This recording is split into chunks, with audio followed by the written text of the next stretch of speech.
आज की वीडियो में हम आपको बताएंगे दिल्ली में जो हाल ही में सड़क पर घसीट घसीट के अंजलि को मारा गया उसके बारे में पूरा वीडियो बताएंगे। वीडियो में अंत तक बने रहिएगा। दिल्ली कंजावाला केस में स्कूटी के पीछे बैठी सहेली के दांव पर भी उठ रहे हैं सवाल। कंजावाला केस में बुधवार को भी बड़े बड़े खुलासे हुए हैं। अंजलि की दोस्त निधि की भूमिका पर एक और वीडियो सामने आने के बाद सवाल उठ रहे हैं। वहीं पोस्टमार्टम रिपोर्ट में आज ये बड़ी चीज़ सामने आई है कि अंजलि के शरीर में 14 चोट के निशान हैं। हालांकि उनके निजी अंगों पर चोट के कोई निशान नहीं होने की बात भी सामने आई है। कुल मिलाकर उसके 40 स्पॉट उनकी बॉडी पे मिले हैं। उनके चोट के निशान हैं वो 40 हैं। अब आगे क्या हुआ है।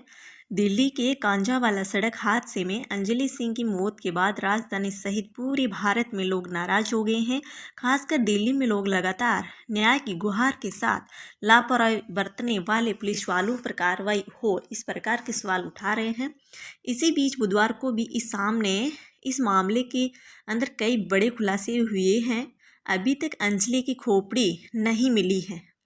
परिवार वालों का कहना है कि ये सुनियोजित हत्या है। सबसे पहले मृतक अंजलि सिंह की पोस्टमार्टम रिपोर्ट में बड़ी बात निकलकर सामने आई है कि रिपोर्ट में बताया गया है कि अंजलि के शरीर पर 14 चोट के निशान थे। वहीं पीड़िता के परिवार से मिलने डिप्टी सीएम मनीष सिसोदिया पहुंचे। दूसरी ओर अंजलि की दोस्त निधि की भूमिका पर भी सवाल उठ रहे हैं। निधि के दाव पर पड़ोसियों ने सवाल उठा दिए हैं।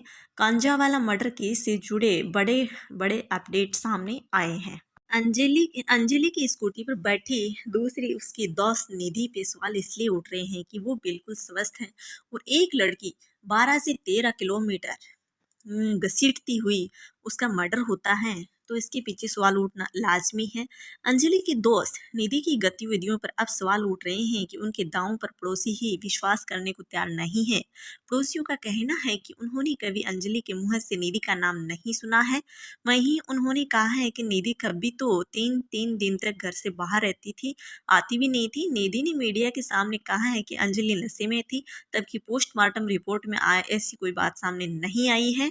निधि ने यह भी बताया कि उसे जब कार से टक्कर मारी तो वह चिल्ला रही थी। वहीं जब उसने पूछा गया कि उसने कुछ क्यों कहा, क्यों नहीं, वो उसने बोला कि मैं डर के कारण चुप रही। अंजलि के परिवार वालों का भी कहना है कि वह अंजलि को नहीं जानते हैं, कि वो निधि को नहीं जानते हैं।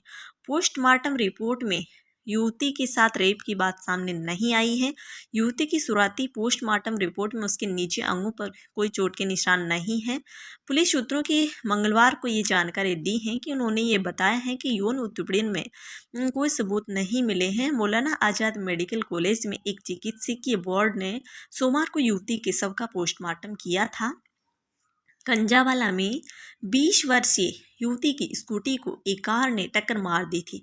इसके बाद कार युवती को सुल्तानपुरी से कंजावाले तक करीब 12 से 13 किलोमीटर घसीटते हुए गई। रविवार को हुई इस दुर्घटना में युवती की मौत हो गई थी। पुलिस ने कार में कथित तौर पर सवार 5 लोगों को सोमवार को ही गिरफ्तार कर लिया गया है। अंजलि के परिवार से मिलने पहुंचे डिप्टी सीएम सिसोदिया मनीष सिसोदिया। दिल्ली के डिप्टी सीएम मनीष सिसोदिया ने बुधवार को अंजलि के परिवार वालों से मुलाकात की है। सिसोदिया ने पीड़ित परिवार की मदद के लिए 10 लाख की मदद का ऐलान किया है। आरोपियों के खिलाफ सख्त कार्रवाई करने की बात कही है। परिवार के एक सदस्य को नौकरी देने की बात भी कही है। अंजलि की दोस्त निधि की भूमिका पर कैसे कैसे सवाल उठ रहे हैं। अंजलि की दोस्त निधि के हादसे के दिन निधि की भूमिका पर ही सवाल उठ रहे हैं। बताया जा रहा है कि अंजलि घटना के बाद 1:37 पर अपने घर पहुंची थी। ऐसे में सवाल ये उठ रहा है कि अंजलि की दोस्त उसे 20 सड़क में छोड़ अपने घर कैसे चली आई। दिल्ली महिला आयोग के अध्यक्ष स्वाति मालीवाल ने भी निधि की भूमिका पर उठाए हैं सवाल। वहीं कहा है कि इस लड़की की जाँच होनी चाहिए। अंजलि के परिवार वालों ने भी निधि को लेकर के बात कही है। पोस्टमार्टम रिपोर्ट में शरीर पर मिले 14 चोट के निशान और टोटल 40 चोट के निशान मिले हैं। अंजलि की पोस्टमार्टम रिपोर्ट को लेकर के बुधवार को भी चौंकाने वाले खुलासे हुए हैं। बताया जा रहा है कि अंजलि के शरीर में 14 चोट के निशान मिले हैं। हालांकि पीएमसी रिपोर्ट में अंजलि के शराब पीकर चलाने को कोई पुष्टि नहीं हुई है।